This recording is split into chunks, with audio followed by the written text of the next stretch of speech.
Okay, so why don't we go ahead and get into the meat of why you're here today.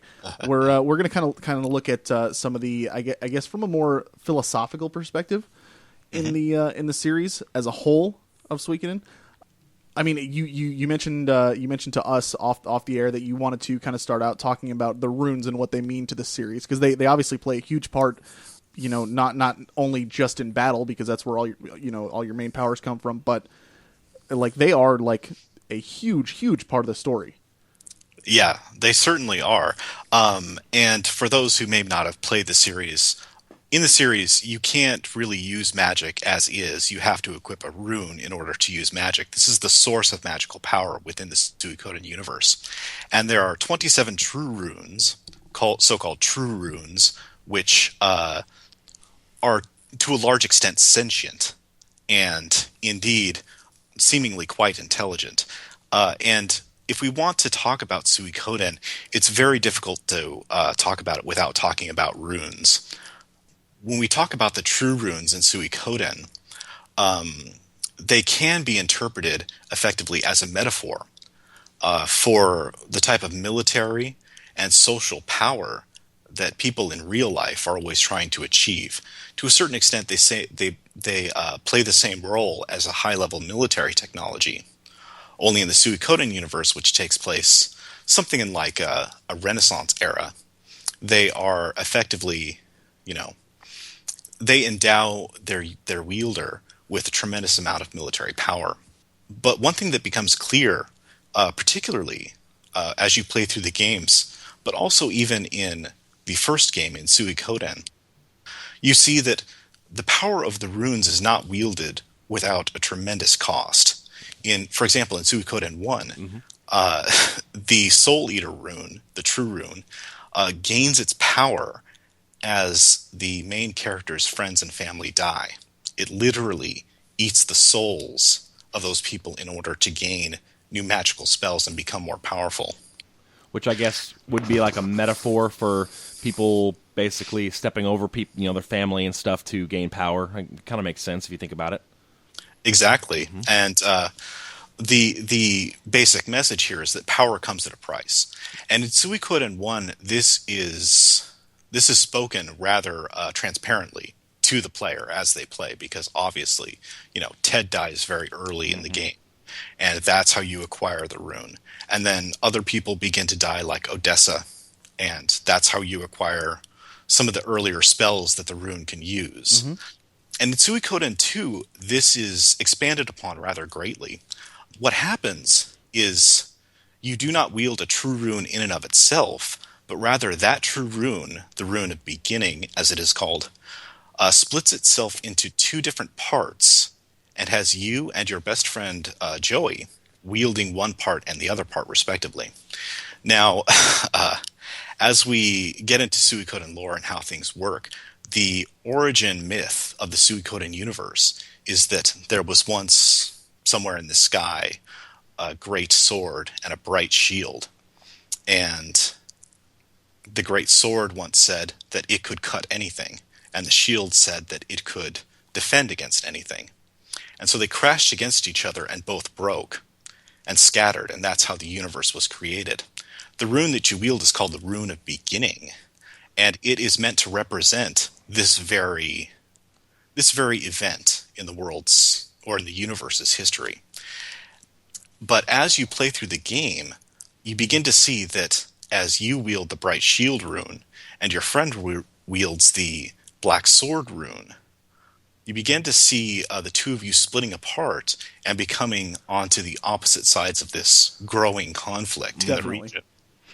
And the question then rises almost immediately. Who exactly is wielding whom in this situation? Is the Rune of Beginning actually just splitting itself in two and allowing two different people to wield it just so it can create some kind of, or have some kind of recreation of the world's origin story? And are you really wielding the rune, or is the rune wielding humanity as its puppets? Well, as somebody who's played both games, I feel like that is pretty accurate. Almost everybody that wields a true rune is. I don't know if they're already predispositioned to that kind of like, the true rune of like obviously in the second one, Luca Blight wielded the beast rune. Yeah. And he acted like a beast. They're following the rules. They're following the rules of the rune rather than is that really their personality or is this the rune, doing this for them? So that's a good way to put it.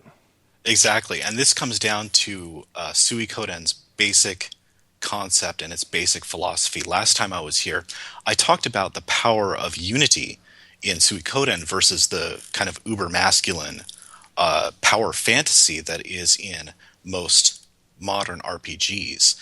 And Suikoden, within its own design and writing philosophy, contains this very explicit statement that says, power will never bring you peace, and it will never, in the end, serve your purpose. In the end, power will wield you as opposed to you wielding the power itself. But at the same time, and this is actually one of the ways I think that Suikoden is so brilliant, the true rune at the beginning of Suikoden 2 was actually sealed and was not affecting, at least we can assume it was not affecting, the growing conflict between the nations of Highland and the nations of the Joust city-states. So it in and of itself was not necessarily responsible for beginning the conflict, but may have just used the conflict itself in order to reenact the creation story of the Suikoden universe. And this is much the same with Suikoden 1 as well. The Soul Eater rune itself is not responsible for the conflict as a whole, while it did effectively devour the souls of the hero's loved ones. It was not responsible for actually killing them. Those are all in human hands, right. Responsibility for those actions. And this is something very much to think about.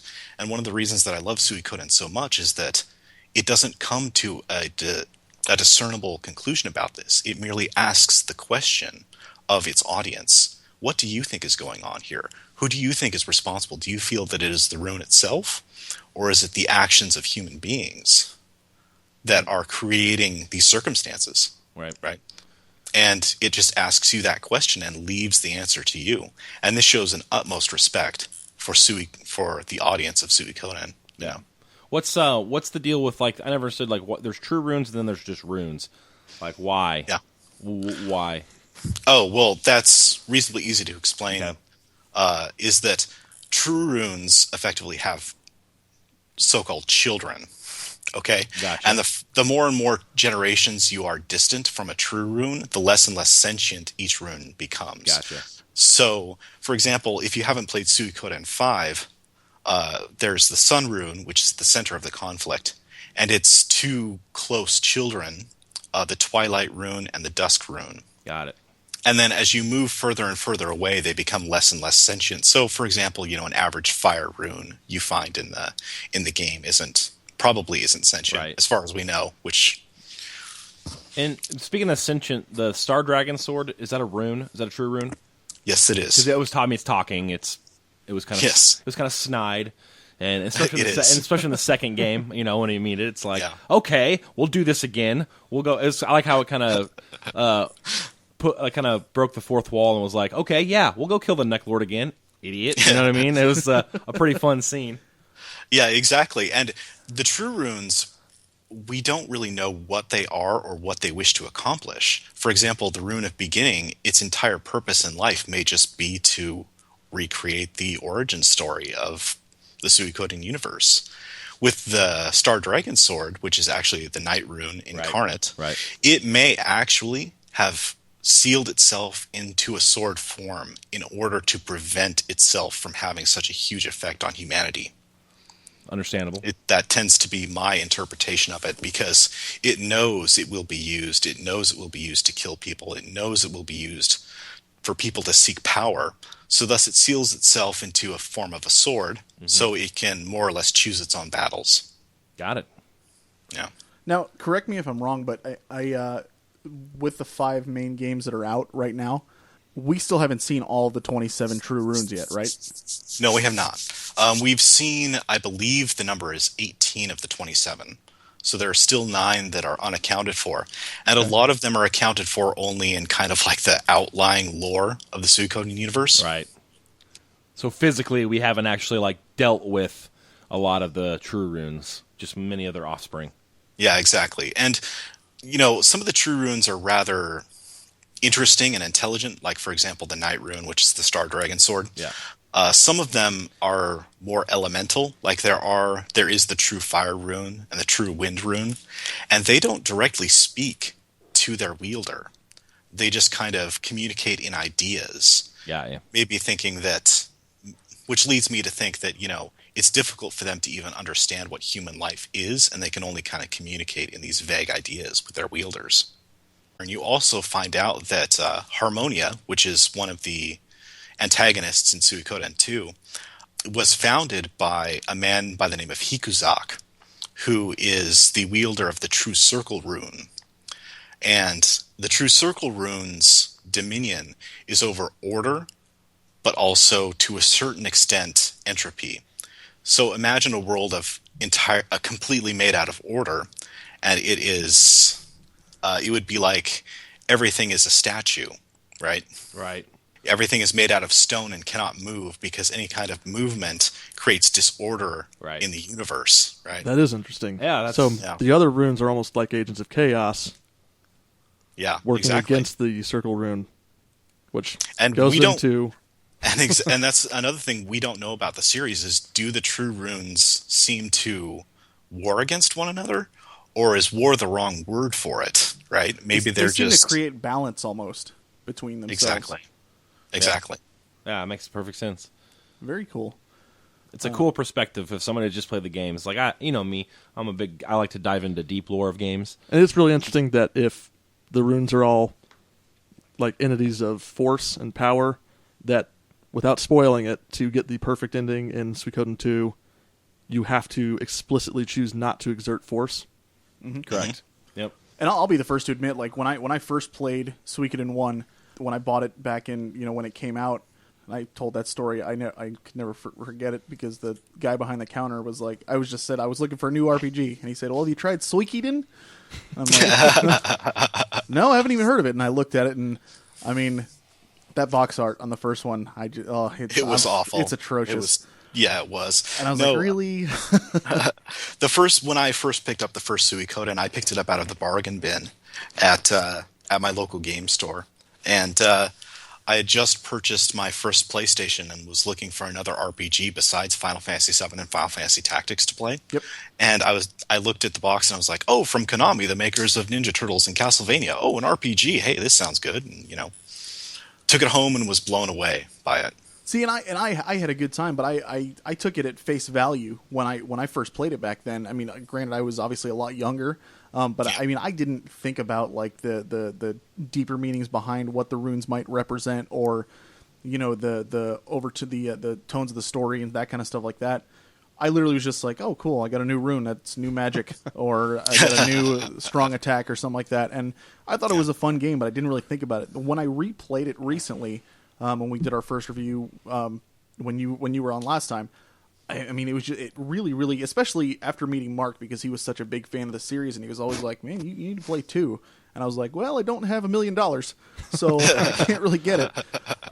But after doing that, I was like, I mean, I was absolutely blown away when I actually sat back, thought about it, and like you said, the game makes you think.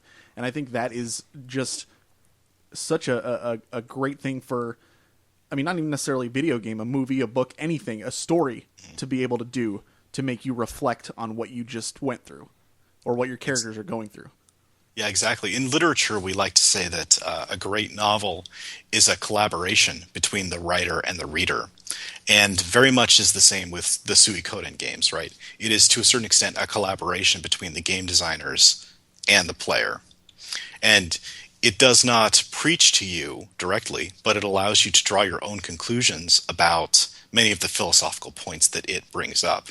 And you mentioned about the heroes of the series and the Tenkai stars, as they're called in game.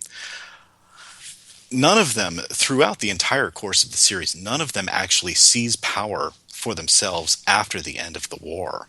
And this is an important point as well when we talk about the design philosophy and the writing philosophy behind Suikoden. In most modern games, right, if there is an end to the game, right, you become some kind of king or some kind of hero. Right. But in Suikoden 1, if you play through Suikoden 1 and then load your save file into Suikoden 2, you'll find that the hero from Suikoden 1 rejected the throne and just spends his time in this small village fishing. That's all he does. And he has rejected the power that was handed to him. And indeed, we could consider his right after being the hero of an entire war in Suikoden 1.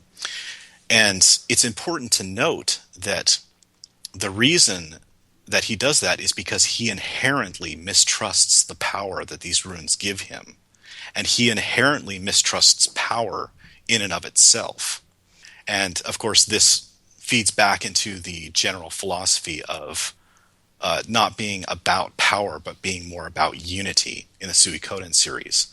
And the exact same thing with Suikoden 2. In order to get the best ending, you have to leave the throne behind. You have to run away, effectively, and reject the power that is offered to you. Because as Leknot says in Suikoden 2, and this is a direct quote, she says, "Power will not bring you peace." And that, in a nutshell, is the Suikoden games, right? Mm-hmm. Their philosophy is that while power can be used as a stopgap measure, almost like a tourniquet, to stop the bleeding and to stop the violence, it will never truly bring you peace and it will never truly bring you happiness. And this is one of the things that I love about the games, is because they are not power fantasies. They are the opposite of a power fantasy, in a sense. Okay. Well, so I mean, I assume that's kind of like, I mean, the other part that we were going to talk about was what qualifies the 108 Stars of Destiny to be heroes, and I mean, that's pretty much exactly it. Like, yeah. They're not the ones. What qualifies you to wield a true rune is the fact that you mistrust the true rune from the very beginning, right? Because if you are like the antagonist from Suikoden 2, Luca Blight, and you only wish for power, right, you will end up creating disaster upon disaster upon disaster, right, if you gain that much power. But if you, to a certain extent, reject power, then, and you understand that it will never bring you peace, then that is what qualifies you to be a hero of the Suikoden series. I feel like the Beast rune, though, in the game was really like kind of obviously feeding off of, like, he fed an entire village to it. So, yeah, kind of fed off of Luca's inherent character. Like, he's going to feed me what I need to be fed as I'm the Beast rune. That's what I do. I do like all the metaphors in the game, though. All the runes are like unapologetically what they are. So that's what I am. It's the old saying. A frog rides a scorpion across the river, and the scorpion stings the frog and kills it, and the frog asks why he did it, because I'm a scorpion. There's a snake one too, kind of like the beast rune. That's what I do. I am a beast. I eat people. I'm not going to apologize for that, and I like that. Yeah, and it's difficult to tell exactly what these runes' intentions are, or if they even have intentions, for the most part. I mean, because mostly they don't communicate with people, except for, of course, the Star Dragon Sword. Yeah, and he's sarcastic. Yeah, he's just kind of a bastard about the whole thing. Mm-hmm. Those are some of my favorite scenes, though, in the whole entire series. I mean, between Star Dragon Sword and Victor. And Victor, just oh my god, Yeah. that's hysterical. I mean, it was pretty funny in the first game, but when he started like just making fun of, like, were we doing this again? Really? Are we gonna go do this again? They're like an old married couple. Correct. Like, it was they I are. was laughing because I'm like, that's a really cool scene, because we had to go. Obviously we had to get it's the same. We're playing out the same destiny as in the first game, where we have to go get the Star Dragon Sword to defeat the Neck Lord. And so I'm thinking like, oh, I'm doing this again. Okay, and then the sword even acknowledges it, like, oh, we're doing this again. It was pretty funny. Yeah, exactly. And you get the feeling, I mean, especially because you fight the Star Dragon Sword as a boss in the second game, that he's actually much, much more powerful than he lets on as just being a sword. Oh, yeah. But he is consciously restraining himself in order to, for some reason, not to affect the human world as much as possible. Yep. Definitely. And this is really strange because the Beast Rune doesn't seem to have any problem with affecting the human world at all. No, yeah. An entire city gets fed to it, and it doesn't seem to care. Correct. And the Rune of Beginning splits itself into two and then wars against itself in a way, right? Yeah, they're all. It's cool. The whole meta game behind the game. Yeah. I like it. Yeah, but as I said before, then again, none of these runes really started the conflict in which they were used. So is it human beings that are the central core of the problem, or is it the runes that are the central core of the problem? And you are free to decide whatever you want about that question. And there you have it. Yeah. Fantastic. We do have a couple of quick questions that we wanted to ask you on top of, like, because I mean that's just awesome info, phenomenal, like deep talk. I love being able to look into a game like that, and you know, when you play a game and you take it for face value, yeah, it could be fun, but when you actually sit back and you're able to go into actual discussion and think about how it affects you, how it affects these characters, and be like, well, this is my take on it, and this is how I felt it happened, and somebody else comes over and says like, well, I feel it's this way. That's the best. Like, I had I had some cons when we recommended it, but I think we hit on the most, like, the biggest pro of the Suikoden series that I've played thus far, and it's subtle writing. A lot of JRPGs have a lot of trouble with subtle writing. It's usually just whack in your face. There's not any the world's going to blow up or something like that. Yeah, there's never any never any like Gosh. nuance to a lot of JRPG games. It's always just like, here's all this, you know, right in your face. But Suikoden has really good subtle, like, just this whole discussion makes me want to play the third one like right away to explore more true runes, you know.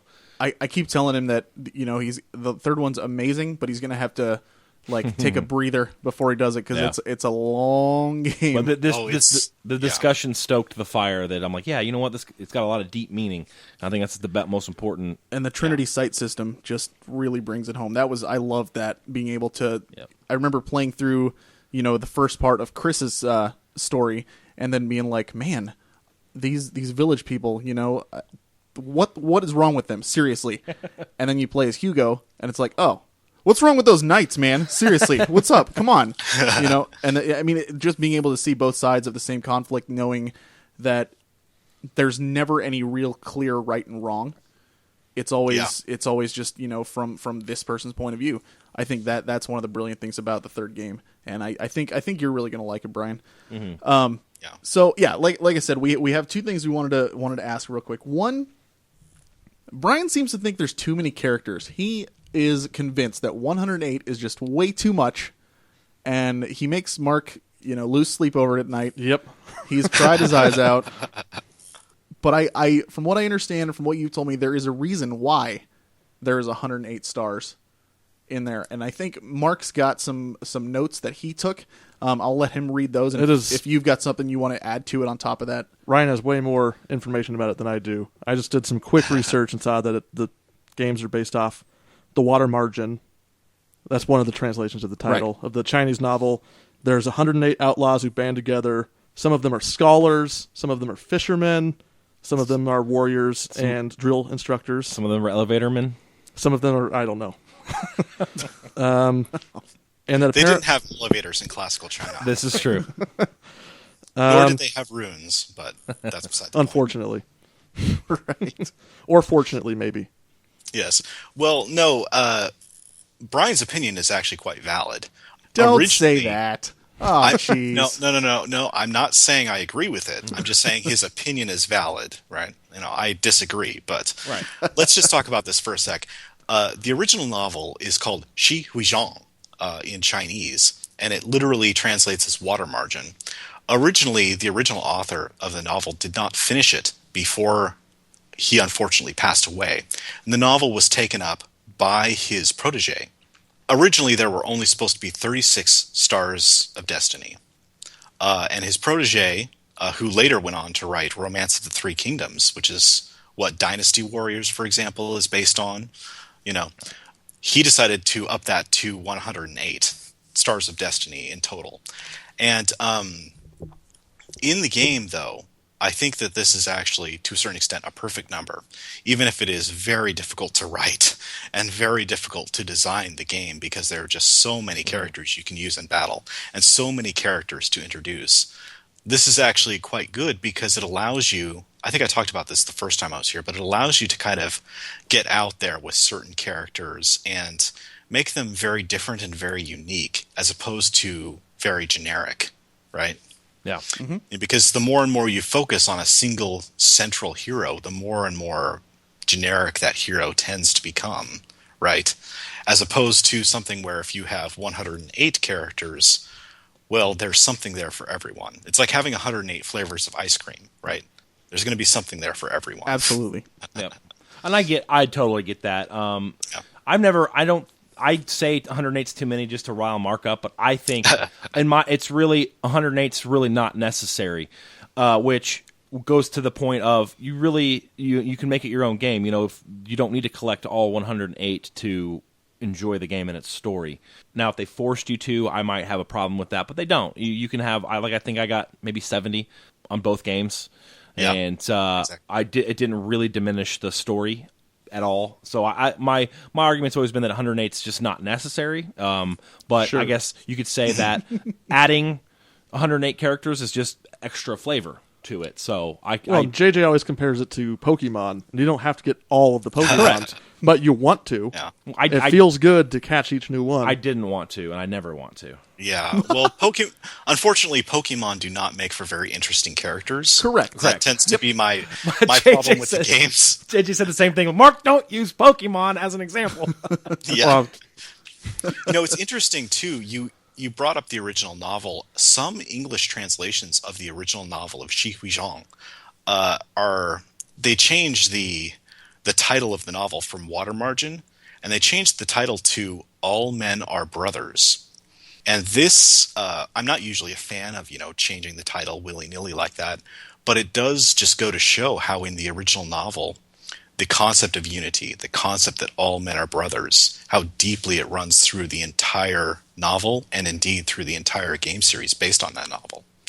And I think that by having 108 Stars of Destiny, you really can show that all men are indeed brothers because you have people from so many different walks of life with so many different expertises. Yeah, not even all human, like a rat king. I think that's a great point. Not just powerful people either. Yeah, exactly. In the first game, you get Sarah, who is only a washerwoman. Yeah. Right? That's all she does is she washes the clothes. But it's actually kind of funny, too, if you read your history. In European warfare, the only prisoners, when you took prisoners, the only prisoners that were released without harm and without any kind of ransom were the washerwomen. Really? Literally. Like throughout the Crusades, throughout everything, the first thing they would do is they would release the washerwomen back to the other side because they played such an important role in the war. I never knew that. That's interesting. You wouldn't know that, and you wouldn't think about that if you just watched Hollywood movies about warfare, right? It's not glamorous, right? But if you know your history, that becomes apparent and kind of obvious too, because they really do have an important role now, don't they? Yeah, absolutely. And that just goes to show how well educated Yoshitaka Murayama is. Definitely, yeah. And I mean, my big thing as far as having 108 characters in there, my favorite part was always you recruit somebody new, you get the little noise that plays, the little sound bite, and then your character does a little spin, and then you go back to your castle and you see what they're bringing to the table. You see maybe like a new addition, or you see a new shop that's opened up, or anything in there. Yeah. Something you've unlocked, something you've done. It's like getting an achievement. Right. Exactly. And just absolutely like you're building this community, and I just think that's so cool. I mean, I'm not saying we need more. I'm not saying that there should be less, but the fact that there are so many just makes it really makes you sit back and be like, oh my gosh, I can improve my castle that much. It's like That's the insane. Baskin and Robbins of video games. There's flavor for everybody. Exactly. Yeah. Exactly. No, but in the modern day, right, if you said that you wanted to make a character in your game who was just a washerwoman, who just washed clothes all day, you would be rejected. You'd be laughed out. The design document would be thrown out and shredded, Yeah. But that's the great thing about Suikoden is that it takes the time to show those kinds of characters. And now I said on the show previous that while the first game had a pretty tough time of, because I really don't like arbitrarily collecting characters I know nothing about. It just doesn't feel, all it literally feels like is, okay, I got a noise, and he's now walking around in my castle. I don't really know him. The second game, and I'm assuming the as the technology gets better, the games improve on that, but I found in the second game there were a lot more flavor to collecting the characters rather than just, I talked to him, will you join my army? Yes, okay, dance, and they're in the castle. Yeah, it was a much exactly. more personal experience to recruiting rather than just like the elf at the bridge in the first game who's like, well, you got to come back when you're, stronger. Level 40. Well, yeah, level 40. And it's like, wait, I don't understand. Just join my army. Like, why can't you just join my army now? Like, so the second game improved on it. So I even said, the second game did a way better job of not making the 108 seem unnecessary. And you said, Ryan, that it's probably pretty tough to write for 108 characters. It is very difficult. Which has always been my argument with Mark, is that it'll dilute the narrative if they write for all these characters. So, that's why I didn't ever find 108 being necessary. However... But Suikoden 2, case in point, 108 characters, and it doesn't feel like it has a diluted story. Well, I didn't collect all 108, but I thought it did a lot better of a job of focusing the story within the character collection. So like I said, number 2 was much improved. Cool. Yeah, I feel that it was too. And one of the great things that I love about 2 is that the characters will actually not just stand in one place in your castle, but they'll move around. Sometimes they're in the pub. Yeah, it was much more lively. Yeah. Yeah, sometimes they're at the stage, sometimes they're hanging out in the yard during the day, and it feels alive, you know what I mean? I definitely appreciated that improvement. Yeah, one thing you can look forward to when you play Suikoden 3 is the theater minigame. Literally, it's a minigame inside your castle where you can put on plays using the Stars of Destiny. And awesome. I assure you, it is the greatest minigame in all of RPG history. It is hilarious to cast a mother and son as Romeo and Juliet, and you will get booed off the stage. It is hilarious. That's actually intriguing. Actually awesome. Yeah, no, it's great. You will love it. You will appreciate having 108 characters at that point. Three is my favorite in this series. Like I absolutely love 2, but 3 was actually the first one that I played to completion. And the Trinity Sight system, like I mentioned before, and then the castle, the way it was done, and everything you could do, it was like a toy. I mean, there was so much you can do in it. It was unbelievable. I even went so far as to level up all the little dogs that you can get that don't even count as Stars of Destiny. Yeah, because I loved it so much. Okay, well, with that, Ryan, can't thank you enough for being here, man. It's always a pleasure, and man, every time we talk to you, my brain just hurts because it's overloaded with all this info. Well, hey, don't feel bad. I went to college for this kind of stuff. Actually, one of the reasons I studied medieval literature and literary theory in college is because of my love of Suikoden. So don't feel bad. It's just, it's what I've trained to do. Oh, I don't feel bad at all. It's super interesting. And I mean, this is like I said, just talking about this makes me want to, I'm going to kick these guys out when they leave, and I'm going to go play Suikoden 2. So, I mean, it's just, man, just getting these new perspectives on a series that I already love. I mean, what better thing is there in gaming than that? Because I'm not somebody who goes back and replays games once I've beaten them. Mm-hmm. But with this gives me reasons to go back and experience because I can. You have a new perspective. Correct. Yeah, absolutely. Yeah. And that's awesome. Talking about Suikoden is one of my favorite things in the world. I can do it all day long, every day. Hey. So don't feel bad about inviting me back either. So. Heck yeah. All right, man. Well, again, thank you so much, and be sure to keep us updated with anything going on with the SRM. We will 100% back you guys and mention it on the show for sure. So. Yep. Hey, great. Well, thanks for having me back, guys.